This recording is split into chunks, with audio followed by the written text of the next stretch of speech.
Hi, I'm Christina Dennis, and you are listening to the Recovered Life Show. Every week, we bring you a Recovered Life discussion about rewiring your brain and how understanding your brain will help you fully live your best recovered life.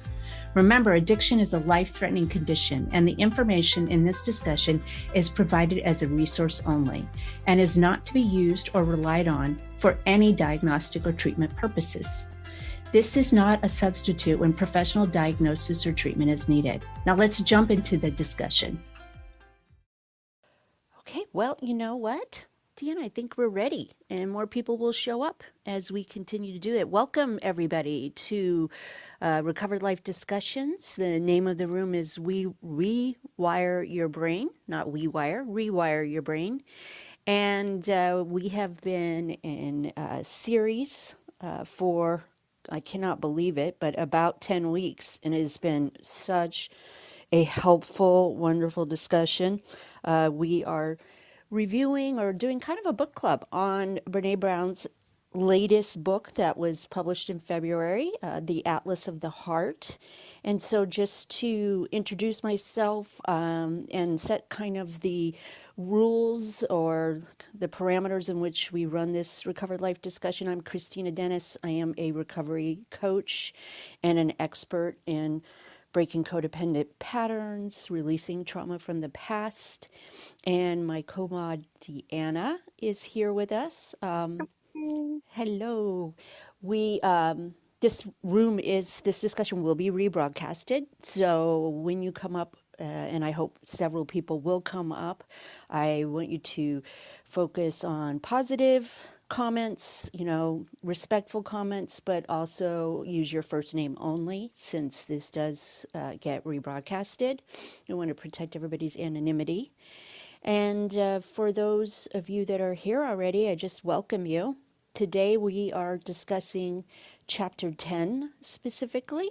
And I love the format of the room is people who want to join the discussion come up. I share information and notes, and Deanna shares her responses to the book and reading the chapter. And it's been just an amazing partnership and practice. So for those of you who are not familiar with the book, don't worry, because each chapter is kind of within itself and self-containing.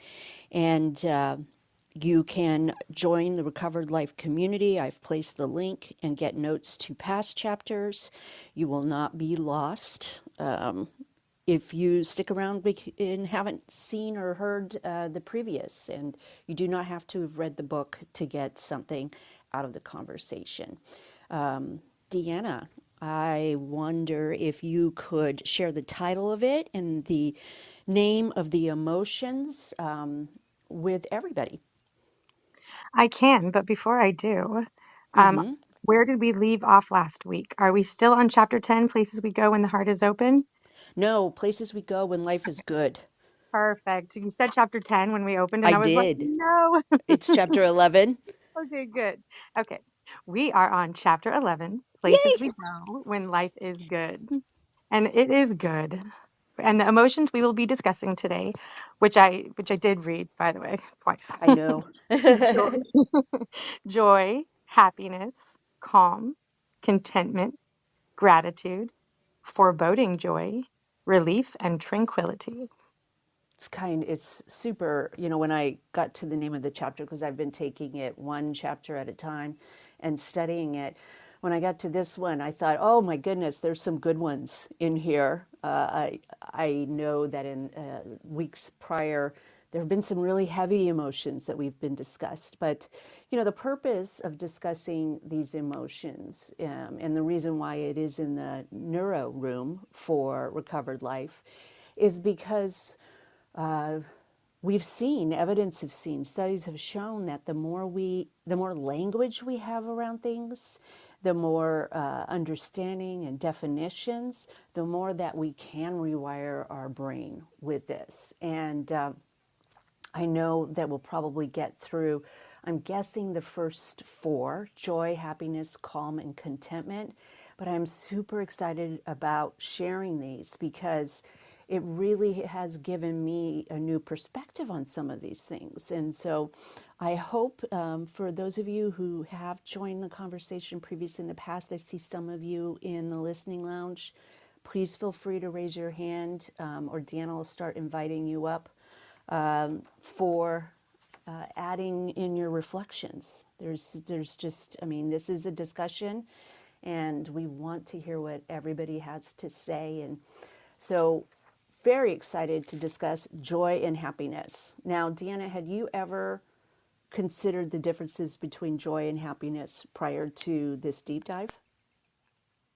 I would say that I have a little bit. The way I would have thought about it before this deep dive, which did change it a little bit, was I feel joy deep, deep down in my heart. And I think that's from growing up in a church and singing songs about it. And I'm sorry, and happiness is what makes think this is just where before I read the chapter, things that make me smile. I feel happy. That's where I started the chapter, is a deep joy and maybe a superficial happiness. But getting into this book, I now have a better understanding of it, which is very nice. That's cool. I think, you know, I have studied the differences between joy and happiness prior to reading this book, but I really love how she presents it. You know, many people may not know that there is a difference between joy and happiness, and so she opens the chapter by explaining there is a distinct difference between them. And so I'll run down the definitions of joy and happiness. Joy is a sudden, unexpected, short lasting, high intensity emotion. It's characterized by its connection with others or with God, nature, and the universe. Joy expands our thinking and attention and fills us with freedom and abandon. Now, happiness is defined as stable, longer lasting, and normally the result of effort. It lowers in intensity than joy, and it's more self focused. With happiness, we feel a sense of being in control. Unlike joy, because it's more internal, happiness is more external and about circumstances. So I really loved that, to think about that. And so as she moves on, because Brene Brown has presented a lot of information in previous books, she goes to share about the gifts of imperfection, which I think was her first book, and the difference between joy and happiness. And so she brings out she does a lot of the etymology of words and shares, the difference from theologian Anne Robertson. And the Greek word for happiness is makarios. And it has previously been described and was used as a way to describe the freedom that the wealthy have from worry and care, which I thought was kind of interesting, right? And that would have to be external. Whereas joy, the root of the word joy is kairo or Cairo. And Cairo is a accumulation of being the good mood of the soul. Cairo is something that comes only from God and virtue, and it's not the beginning virtue, it's accumulation of virtue. The opposite is not sadness of joy, the opposite is fear. And it really struck me. Mm-hmm. Mm-hmm. So, Agreeing with that. The opposite of joy is fear. And that one hit me. That that hit me hard when I was reading this. I had to sit and think with that because I do have a lot of fear in my life, and I'm just recognizing that. So now recognizing that joy is the opposite of fear is a game changer in my book. well, I love the understanding of the differences between joy and happiness. And so she goes on to describe it in the research. She loves I like this too, the good mood of the soul. But joy is an intense feeling, spiritual connection, pleasure, and appreciation. People find experience of joy difficult to articulate, which I would totally agree with. The very nature of joy pushes the boundaries of our ability to communicate about lived experience via spoken language. And since language can shape lived experience, cultures that have more words to describe the emotions of joy may also actually experience joy more. I thought, wow, okay, so this is the main reason why we're studying this information, because the more access we have to spoken language, we know actually forms our experiences. While experiencing joy, we don't lose ourselves, we become more fully ourselves. Joy, when you're experiencing joy, colors seem brighter, movements and actions are easier, and smiling is involuntary. It also can be described as including spontaneous weeping. Understanding the relationship between joy and gratitude. Researchers explain this as an intriguing upward spiral. But before we go further, I want to see, Kathy, thanks for joining us. If you have any kind of feedback, both Deanna and Kathy, about how that lands on you, even thinking about the difference between joy and happiness. Deanna? Oh, I would love Kathy to go. Please, Kathy. Yes, Kathy, thank you. Oh, no pressure, thank you.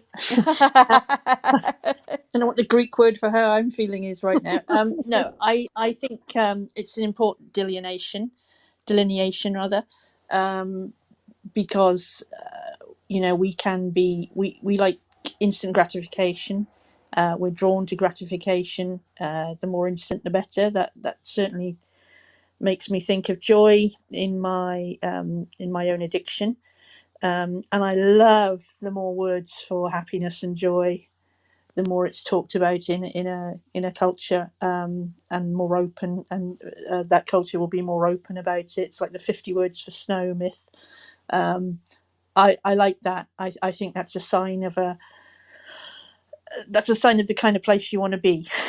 If you've got a lot of words for the happy feelings in your life. I don't have anything particularly profound to say, but I did enjoy your cat chat, so thank you very much.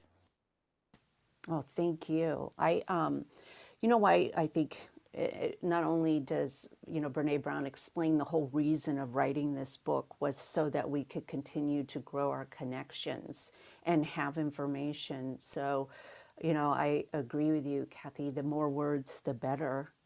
But I never had, the thing that I always heard, and this is the first time I was introduced to this concept, is that you could still have joy in the midst of an unhappy life, per se.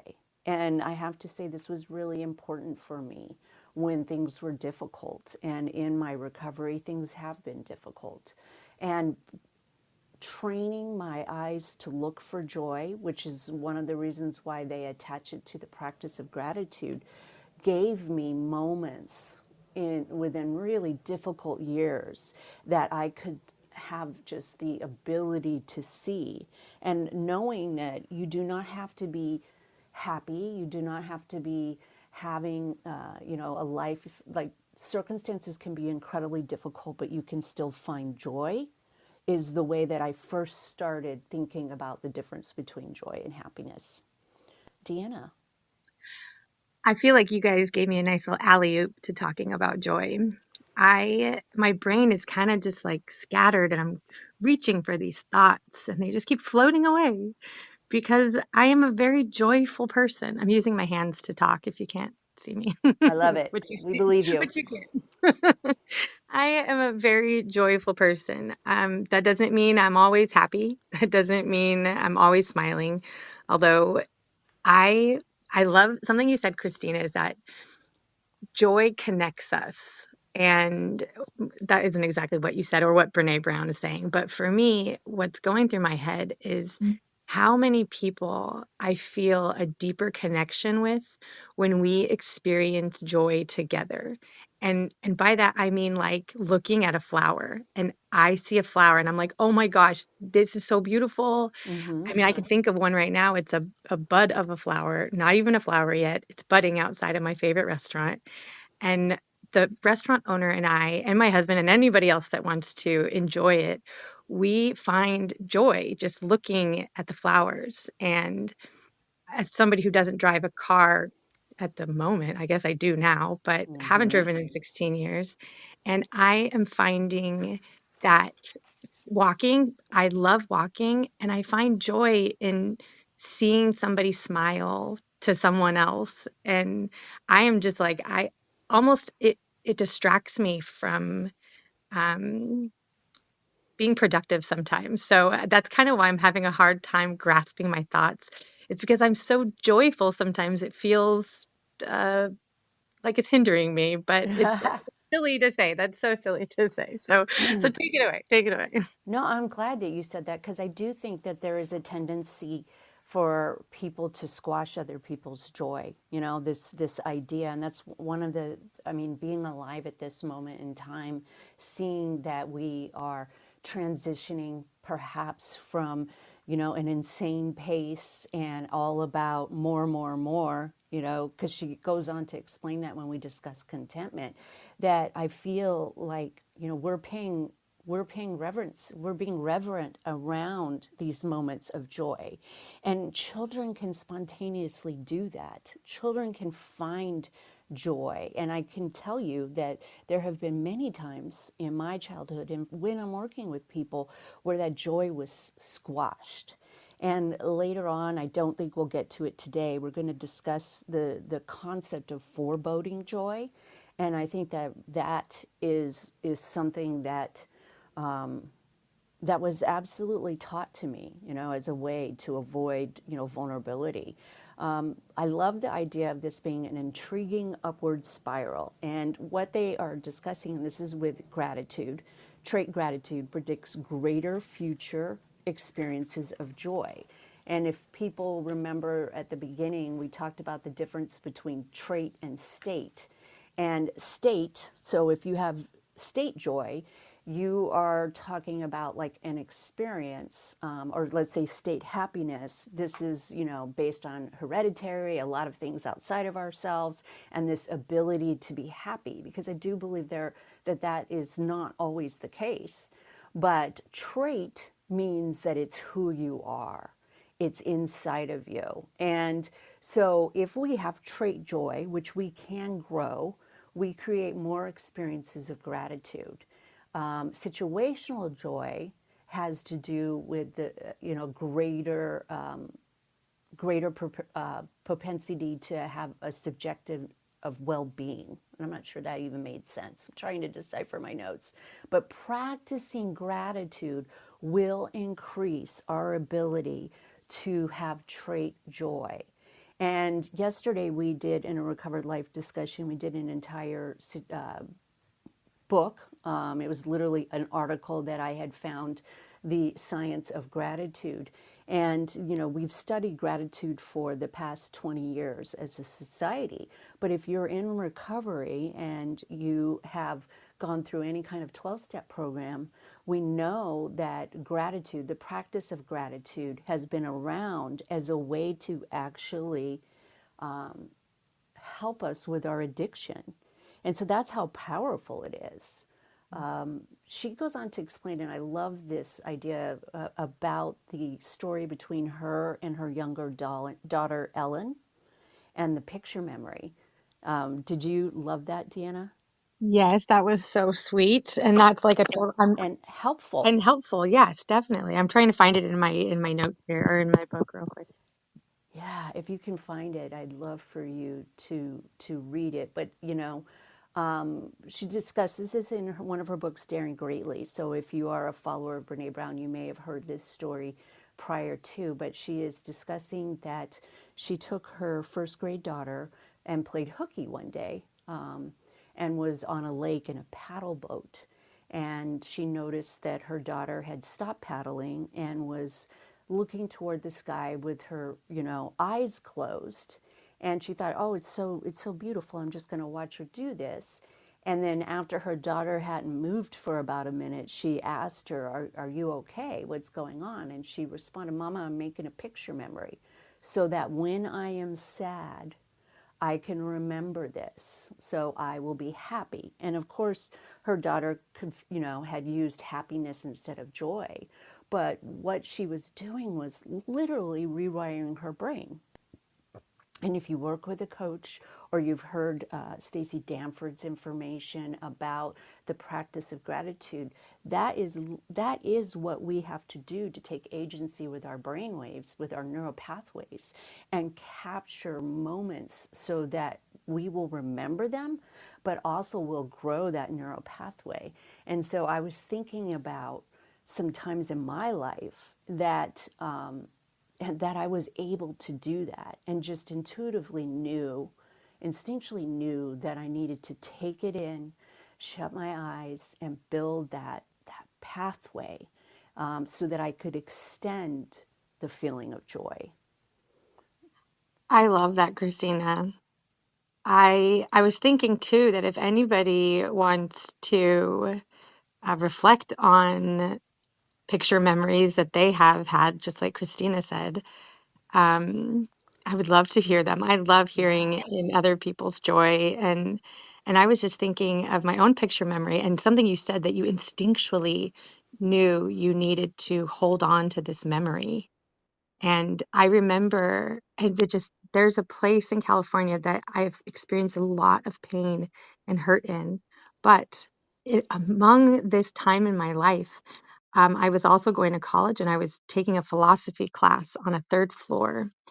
And I stopped one day and the sun was, I lived in Salinas, California, and the sun was setting as it was a night class.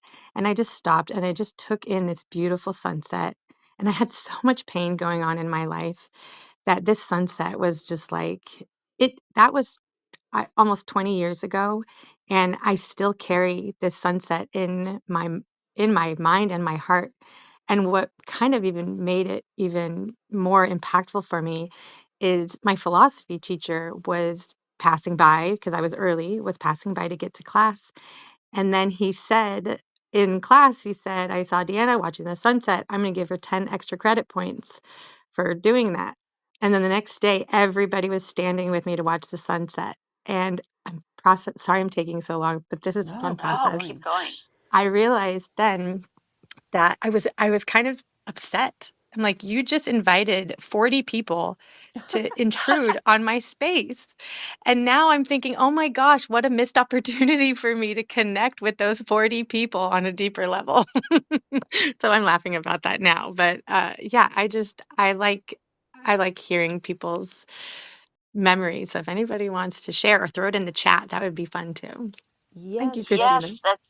that's exactly what I think is the important part of the distinction between joy and happiness. You know, my memory is on my honeymoon to my son's father, and we were off the Nepali coast, and weddings are stressful, and you know, new relationships are stressful, and all of that was coming up, and I just remember being in the presence of nature and how that made me feel.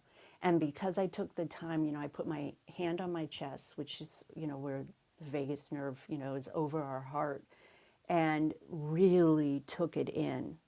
And I can still remember how I felt at that moment, you know, like, wow.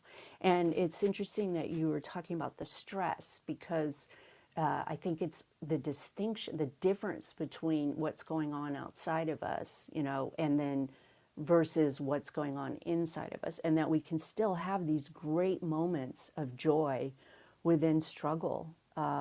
Kathy, do you have an experience of joy that occurred and you can pinpoint to it and feel it? Um, wow. I have a few. I'm very lucky. I have a few. What one stands out. The one that jumped into my memory was, I think I must have been about 14, maybe 15, during my real jock years in school, and we were playing a game of bench ball, and I made this interception and scored, and everybody stopped and applauded, and I felt pure joy in that moment. The exhilaration of making, I can still see, I can kind of see it as a spectator. I can feel the muscle memory of the run across the court, the jumping for the ball, and then knowing everything was just the best of everything in the best of all possible worlds at that very moment in time. And then turning around and really quite enjoying the applause as well. I have to say, it's a little bit of ego in there, but that was pure joy, the action and the reaction. So that would be my one. Thank you. Oh, I love it. I love it. And, you know, as listening to you share your story and Deanna listening to you share yours, I'm involuntarily smiling. You know, it's like it, and that is why Rewire Your Brain needs to be part of our recovery program, because I can sense and have evidence that joy is still accessible to me. And the more I see it, the more I will see it, which is that whole, you know, spiral, upward spiral that we're talking about. And welcome to the speaking stage. Have you had moments of joy? Well, hello, hello. Well, I'm I'm very happy to say that I've had a lot of moments of joy. But what made me want to come up to the set before that? What a great conversation as always. You know, Christina, Deanna, the dynamic duo there. You know, the way you ping pong off of each other and just expand, you know, the whatever concept is being shared in the book. I just want to acknowledge that.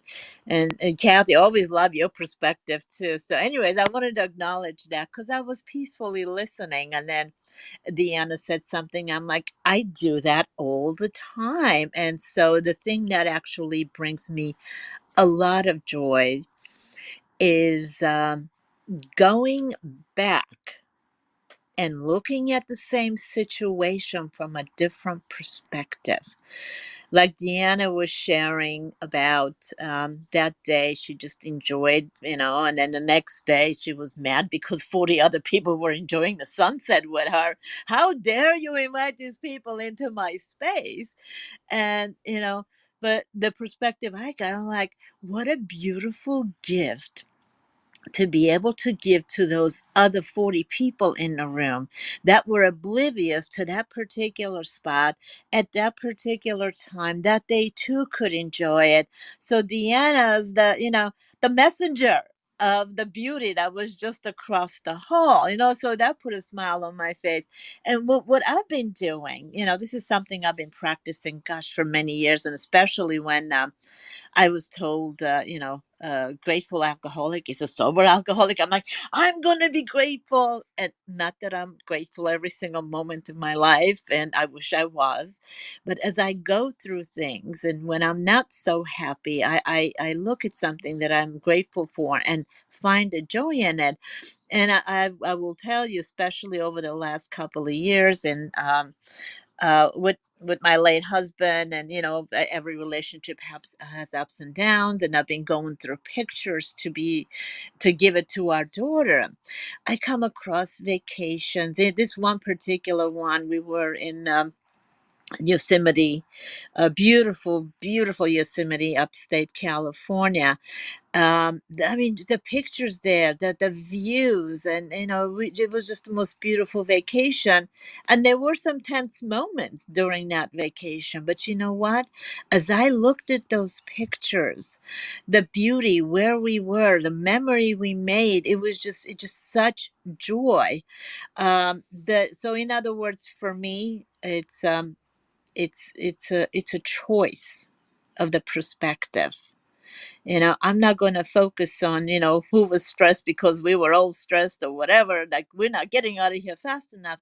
Instead, you know what, look at where we are, look at this beauty, the moment we sat there, looked at the sunset or whatever it was, and the memory of the three of us being in that particular spot at that time, that was our really full on vacation with the three of us. And you know, so glad the pictures are there. So anyways, I'm kind of going on with it.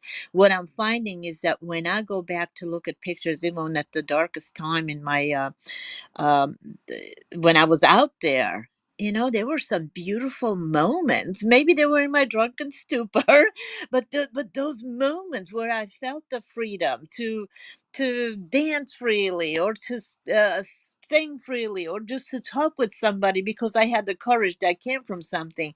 Those moments build onto each other, and I was able to pull onto that after I came into the program, to say, if I can do that with 5 or 10 drinks in me, I can certainly do that now, because I know I'm a lot more coherent.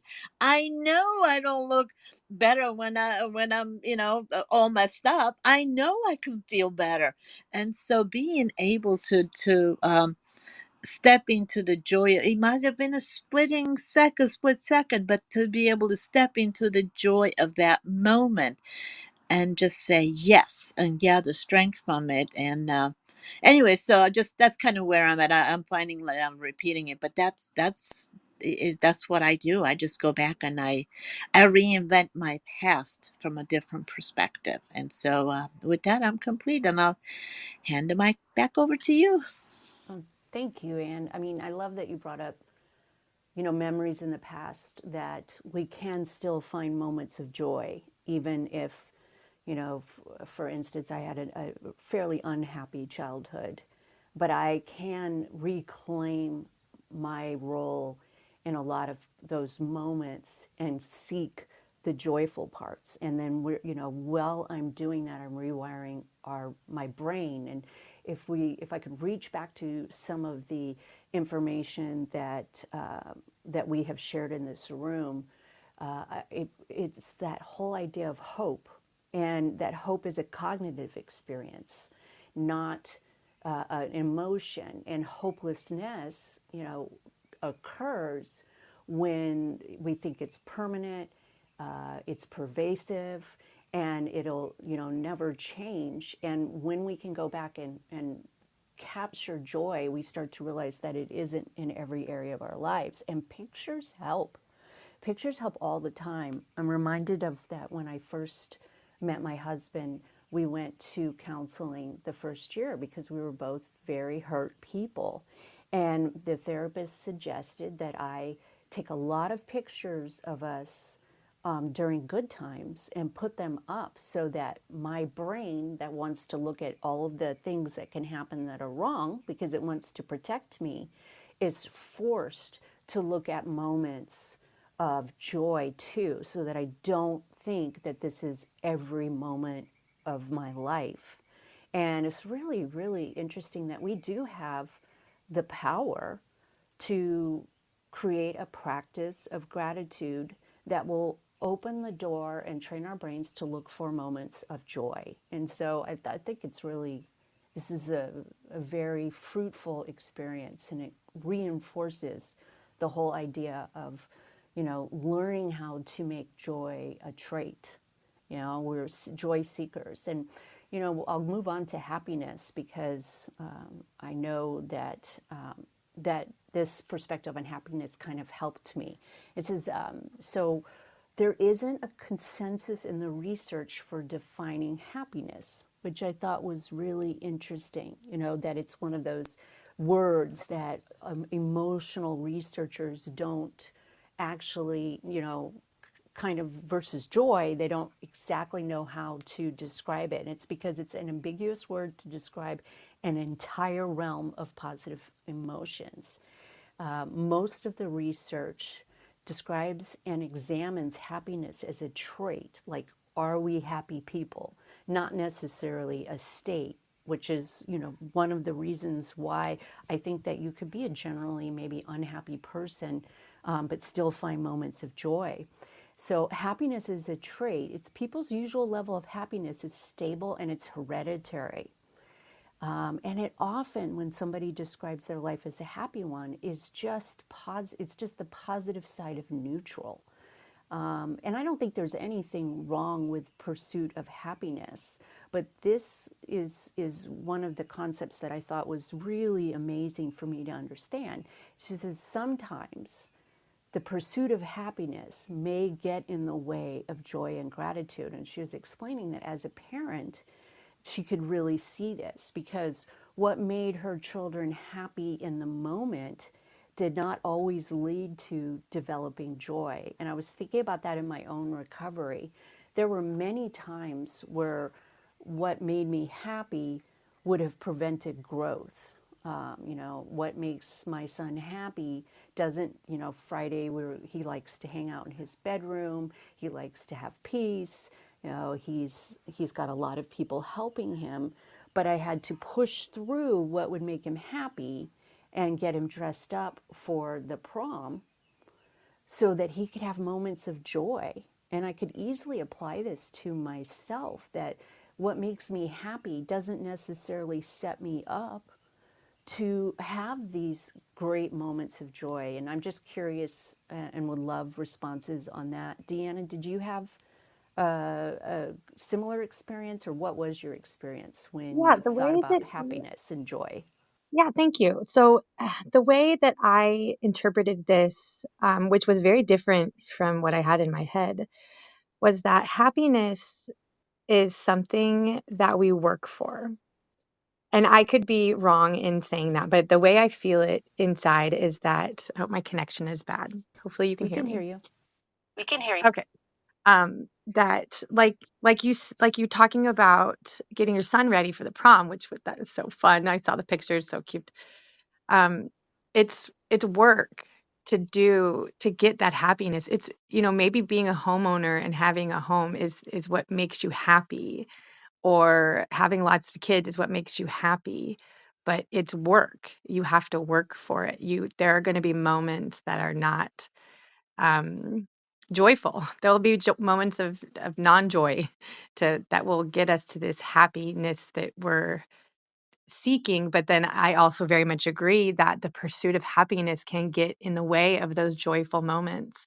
So it's a balance, I think, for myself. I think you're exactly right. And if you remember the definition, happiness is stable, longer lasting, and normally the result of effort. But it is lower intensity than joy. And it's very self focused.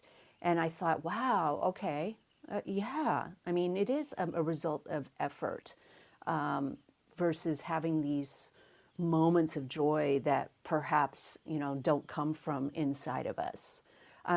Alice, you came up. I'd love to hear your perspective. Thank you for joining us. Hey, Christy. Happy to be here. Don't get to make it very often. But gosh, talking about this, and I want to add to Deanna, seeing you with Billy for prom, I was just, I got tears in my eyes and a lump in my throat. That was so Oh, thank beautiful. you. It really was, sweetie. Um, wow, I've been on a roller coaster of this for the last 3 weeks. Well, really the last 3 months, but the last 3 weeks were really intense as I cleaned out my house of 25 years and 40 years worth of memories. And you talk about an emotional roller coaster. Ooh, I had all the feels. I had the joy, I had the pride, I had the unexpected finding a note from a random person about something I had done and how much it meant to them. And, um, you know, notes from my ex husband that, kind of just kicked everything back into gear of, oh, yeah, I made the right decision there. Notes about my son when he was in school and he was struggling so much. And gosh, it was just, I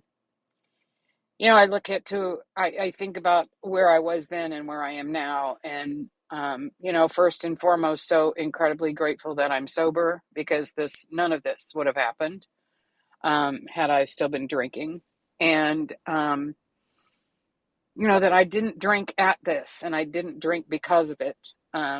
Even going through having to basically empty my house, except what was going into the estate sale, in about 10 days, was I still look back at it and I don't know how I did it. I did it with a lot of incredible help, um, but we did it. And, and now the process begins. And, I am so immensely grateful that the universe has shown up for me in spades, and things are coming together. And, it's remarkable. to look at it. But I did have those moments of just unexpected joy, and then boom, 5 minutes later, I was down in the trenches again and then back up. So it was quite a ride, but things are evening out. I'm in Tennessee now in my apartment and really processing the whole um, journey that, this is it. I have made this choice and I'm happy about it, but I'm already missing things about Fredericksburg, and that's only natural. And I think that's what I have to remember is that's part of the process, and it's okay to miss those things and to miss people. And I will create a new life here. I just right now don't have the emotional energy to do it, and I want to stay even keel, and I want to be at peace, and that's where I felt like I've been. And if I hadn't been there, I wouldn't be able to have I wouldn't have been able to go through this as, I'm going to say gracefully, as I have. And I'm in awe of that. Not that I sound like I'm patting myself on the back, um, but maybe I am Yeah. because, it was a lot. And, yeah, and I'm just so, like I said, I am just brimming with gratitude that this has come together the way it's come together. So I'm not sure if that's on topic. I hope it is. I think it is. I just was feeling it when they were someone was talking about you know having a new home or Yeah. changing homes. And well, anyway, I'm going to go now. I love I'm it. going to be quiet and listen. Well, first of all, let's normalize patting ourselves on the back, right? Yeah. Yeah. Yeah. Yeah. And you Yes, should. ma'am. You should. You lived in that home a long time. And I love that, that's a great example of, what makes you sometimes being okay with things that maybe don't give you happiness to open up the door to have some amazing moments of joy. I mean, that's the thing that helped me when I read this. And, I may have known this before, I may not have, I don't know. But the whole idea that I can still find joy and that happiness is a result of effort and that I can continue to grow my ability to seek joy and do the things that are necessary in order for me to be happy. It's just so, I mean, the example of being a parent has been so helpful for me to be able to define this and kind of understanding it. Because if I can do it for Billy, I can do it for me too. And in that scenario that I described, that was exactly what happened. What would have made me happy would have been to put my pajamas on at 7 o'clock at night and put a pin in the week. But because I was focused on finding moments of joy, I was able to go through all of that. And now I have moments of joy to expand on. I'd love to hear what other people feel about the whole idea of that sometimes when we pursue happiness, we take away our moments for greater joy.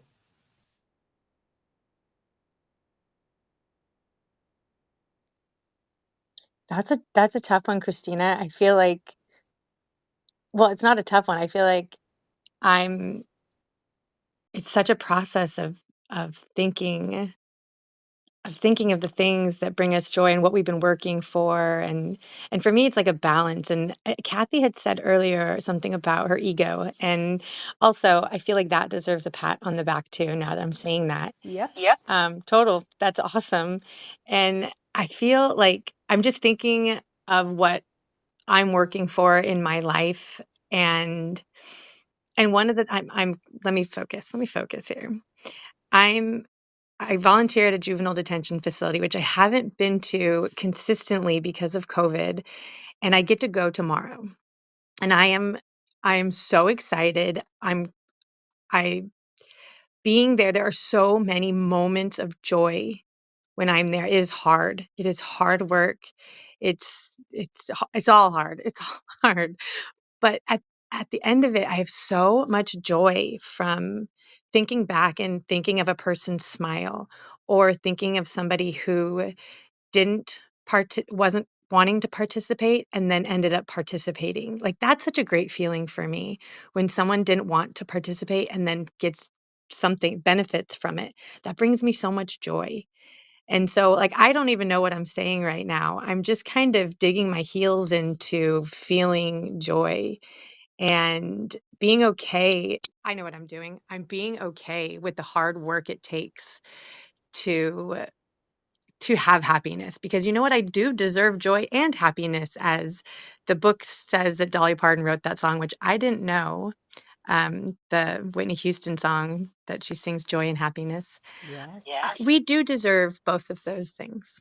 So I think that's just why I'm digging my heels into that right now, that I deserve joy and happiness in my life, and going through the process of finding that and having it is okay. And the things that I'm feeling are okay as I'm processing this. So that's how I feel about that. All right, thank you. I think we'll move on to calm, which I had never thought of as an emotion, like, and I'm not sure that she totally describes calm as an emotion, but it's certainly a trait that I would like to, possess. And I would tell everybody, if you're new in recovery, this this is, as I say this, this is no judgment whatsoever if you don't feel calm. I mean, it was one of the things that I would discuss. Anyway, if you want to see me go from 0 to 100, tell me to relax or calm down, right? I was going to get you for saying that. And so I loved looking at the definition of calm, which is creating perspective and mindfulness while managing emotional reactivity. Calm people bring perspective to complicated situations, and feeling the emotions without a large reactivation. And that's different than disassociating. Hello, Bella. Thanks for coming up. And in the book of The Imperfection book, she talks about some of the questions that she asked people who described themselves as being calm, or who other people described them as being calm. And she said, these are some of the questions which I think are really helpful. Did they think their calmness was a trait or a state? Or was it both? Was it a practice? Did maintaining calm take work, or was it a default setting? Did they see calm growing up? Was it modeled? Did they remember learning it? And this really kind of made me pull back and be like, I absolutely knew the difference between me and somebody who had done the work. I really did. But I never thought of calm being something that I strive for until I started listening to her book, and pulling calm apart. She says that people who are calm have themes and patterns that continually emerge. So if you are a calm person, you will continue to cultivate actions that bring calm. They're behavior specific. Cultivating and maintaining calm is asking a lot of questions of ourself. The actual process of calm is made up of three different things: it's breath, it's perspective taking, and it's staying curious.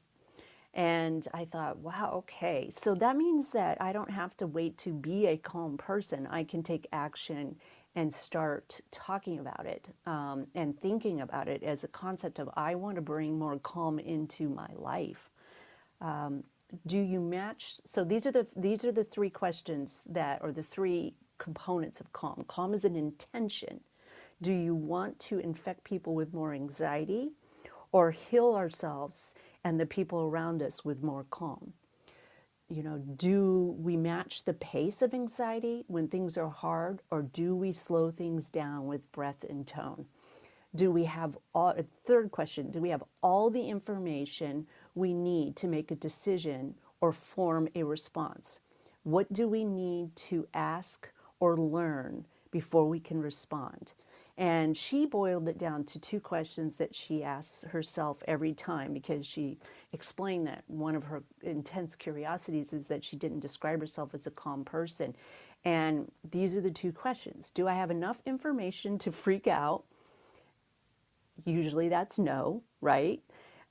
Maybe sometimes it's yes. And then the second question she asks herself is, will freaking out help the situation? And she said the answer is always no. And that's how she stops the emotional surge and the reactivity toward a situation.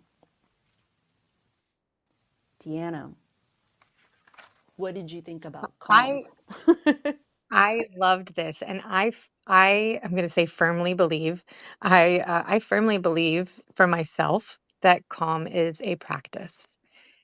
And as you can possibly hear, I am intentionally slowing down my breath and my speaking because I do run at high anxiety level. I have anxiety a lot of the times. So I have to practice. I start my day every morning actually with a meditation, a pause, breathe, reflect meditation every morning. And I have to continually do it throughout my day because I do run at high energy, and it's a turnoff to myself if I find myself like, if I'm telling my dad used to say to me, Deanna, downshift, like a car, downshift. And so I'm 38 years old and I still tell myself downshift. So I'd like to hear about Yeah. welcome, Bella. Yes, Bella, thanks for coming up. Hi, thank you very much for all the different perspectives. As the saying goes, all roads lead to Rome.